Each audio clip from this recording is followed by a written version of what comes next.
Hello students, आज की class में आप सभी का स्वागत है। आज हम लोग ट्रिग्नोमेट्रिकल रेशियो के सीरीज में दो सम लेकर के आए हैं। आज हम इसे सॉल्व करेंगे। पहला सम मैं पढ़ देता हूँ।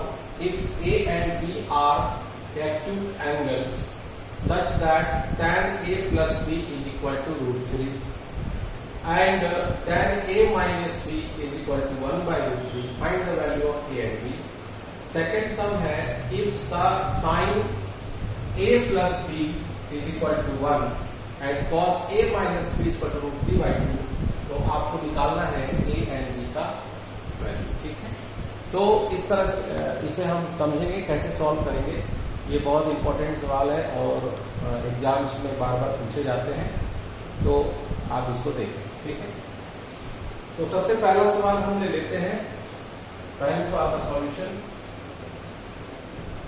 If A and B are acute angle, तो आपको क्या दिया हुआ है, पहले लिख देंगे गिवन tan a plus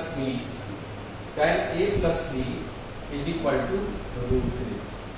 अब यहां पे आपको ये दिया हुआ है tan a plus b is equal to √3, तो हमें देखना ये है कि tan के फॉर्म में √3 का वैल्यू कितने डिग्री में आता है। हम ऐसा tan a plus b is equal to √3 का वैल्यू हम टेबल से देख लेंगे और वो हमारे पास आएगा tan 60 डिग्री। यानी कि आप जब टेबल देखेंगे तो आप देखोगे कि tan 60 डिग्री का वैल्यू √3 होता है। ठीक है, अब आप देखो इधर tan a plus b और यहाँ पे tan 60, यानी कि ये दोनों एक ही जगह पे है tan के बाद, यानी कि इसको हम कंपेयर कर लेंगे और हम ऐसे लिखेंगे a plus b is equal to 60। इसको ऐसे समझेंगे कि this is a mathematical statement और ये तभी ट्रू होगा, tan a plus b is equal to tan 60 degree तभी ट्रू होगा या तभी वेरीफाई होगा जब a plus b का वैल्यू 60 डिग्री दिया जाएगा। तो यहाँ पे a plus b is equal to 60 degree या 60 इक्वेशन नंबर 1। अगेन अब दूसरा आपको क्या गिवन है, tan a minus b is equal to 1 by √3। फिर से आपको वही बात करनी है, 1 by √3 का वैल्यू कितने tan डिग्री का होता है वो आपको देखना है। तो tan 30 डिग्री का वैल्यू 1 by √3 होता है। आप इसको लिख देंगे a minus b is equal to tan 30 degree. ठीक है, यहाँ पे फिर से आप इससे निकाल सकते हैं a minus b, therefore a minus b is equal to 30, equation number. अब क्या करेंगे, अब इन दिनों इक्वेशन 1 एंड 2 को, आई होप आपको ठीक से दिखाई दे रहा होगा।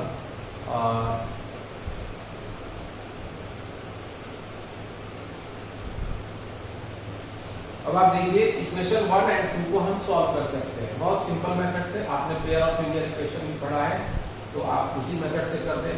आप यहाँ पे देख रहे हो b यहाँ पे प्लस है, यहाँ माइनस है, तो हम इसे इन दोनों इक्वेशन को ऐड भी कर सकते हैं और हम इसे एलिमिनेशन बाय सब्ट्रैक्शन भी कर सकते हैं। तो आप जो चाहें वो लगा सकते हैं। तो मैं इसको एलिमिनेशन बाय सब्ट्रैक्शन से करके दिखा देता हूँ। ऐसे लिखेंगे सब्ट्रैक्ट इक्वेशन 1 फ्रॉम 2। तो इक्वेशन 1 आप लिख लेंगे, इक्वेशन 2 पहले लिख लेंगे a minus b is equal to 30, a plus b is equal to 60। अब आपको पता है सब्ट्रैक्ट करने के लिए साइन चेंज करना होता है। अब इसमें ये भी कॉन्सेप्ट आप अपना ठीक कर लें कि जब दो पेयर ऑफ लीनियर इक्वेशन है तो यहाँ पे अगर प्लस यानी कुछ नहीं है तो प्लस है, यहाँ भी प्लस है तो साइन चेंज होगी, इसको गायब कर देंगे, यानी ये डिसअपियर होगा कि यहाँ पे माइनस हो जाएगा सब्ट्रैक्शन में। अब यहाँ पे माइनस है तो ये प्लस डिसअपियर हो जाएगा, क्योंकि प्लस के जस्ट इमीडिएटली माइनस लगा देंगे। यहाँ भी प्लस है तो यहाँ माइनस लगा देंगे। अब आप देखेंगे कि ये एक पॉजिटिव है एक नेगेटिव है, ये कैंसिल आउट, b दोनों ही नेगेटिव हो चुका है इसलिए -2b, और यहाँ पे 30 - 60 कितना हुआ -30। आप देखें माइनस माइनस कैंसिल आउट, तो अब हम लिख सकते हैं v equal to, therefore v equal to 30/2 यानी कि 15 डिग्री। तो आपका एक वैल्यू आ गया, b का वैल्यू आ गया, और b का वैल्यू आने के बाद आप क्या करेंगे, put b equal to 15 degree in equation, किसी भी इक्वेशन में रख सकते हैं। मेरी इच्छा हो रही है कि मैं इक्वेशन 1 में रख दूं, तो हमने इक्वेशन 1 में रख दिया। तो a plus 15 degree equal to 60, a equal to 60 minus 15 degree, ये 45 डिग्री हमारा आंसर आ गया। a इक्वल टू 45 डिग्री और b इक्वल टू 15 डिग्री। पहले सवाल का सॉल्यूशन कंप्लीट हो, ठीक है, इसको आप नोट कर लीजिए। फिर हम लोग दूसरे सवाल को भी सॉल्व करेंगे।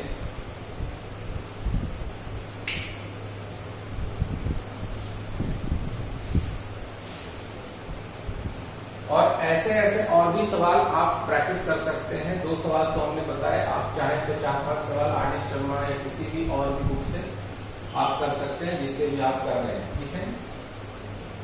इसको मैं मिटा देता हूं, अब मैं दूसरे सवाल को सॉल्व करूंगा।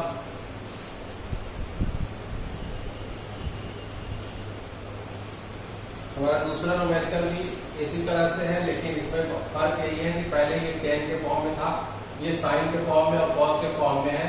हम फिर से लिखेंगे given that sin a plus b equal to 1। अब आप याद करें कि साइन के कितने डिग्री वैल्यू के लिए 1 होता है, तो साइन 0 0 साइन 30 हाफ यानी कि साइन 90 1 होता है। तो sine a plus b equal to sine 90 degree. यहां से आप क्या करेंगे, ये कोरिलेट कर देंगे, तो देयरफॉर हमें मिल जाएगा a plus b equal to 90 degree, equation number 1। दूसरा वाला इक्वेशन हमारा है cos a minus b equal to √3/2। तो cos कितने डिग्री का वैल्यू हमारा √3/2 आता है, तो आप पता कर सकते हैं। तो आप cos 30 डिग्री यानी कि cos a माइनस b, और इसको हम चेंज कर देंगे cos 30 डिग्री, यानी आपको पता है cos 30 डिग्री के बदले √3/2 लिखा जा सकता है, और √3/2 के बदले cos 30 डिग्री भी लिखा जा सकता है ट्रिग्नोमेट्री में। तो हमारे पास फिर क्या हो गया, therefore a minus b equal to 30 degree, equation number 2। और इस तरह से हम फिर इस बार मैं सम करके बता देता हूं बाय एडिंग इक्वेशन 1 एंड 2। जब भी किसी भी पेयर ऑफ लीनियर इक्वेशन में एक इक्वेशन में एक वेरिएबल पॉजिटिव हो और वही सेम वेरिएबल दूसरे इक्वेशन में नेगेटिव हो, तो हम उसको ऐड भी कर सकते हैं। तो बाय एडिंग 1 एंड 2 यानी कि a plus b equal to 90 degree, a minus b equal to 30 degree. यहाँ पे आप देखिए b प्लस यहाँ पे और ये minus cancel out, a and a में ऐड हो जाएगा, 2a हो जाएगा, और 93 यानी कि 120 डिग्री। a इक्वल टू 120/2 यानी कि a का वैल्यू आपको मिल गया 60 डिग्री। अब आप क्या करेंगे, put a equal to 60 degree in equation, किसी भी इक्वेशन रख दिए, मैं इस बार 2 रख देता हूं, यानी a minus b equal to 30 degree. a की जगह पे 60 minus b equal to 30 degree, यानी 60 ये इधर ट्रांसपोज हो जाएगा और ये इधर ट्रांसपोज हो जाएगा, ये पॉजिटिव हो गया, तो b इक्वल टू 30 डिग्री।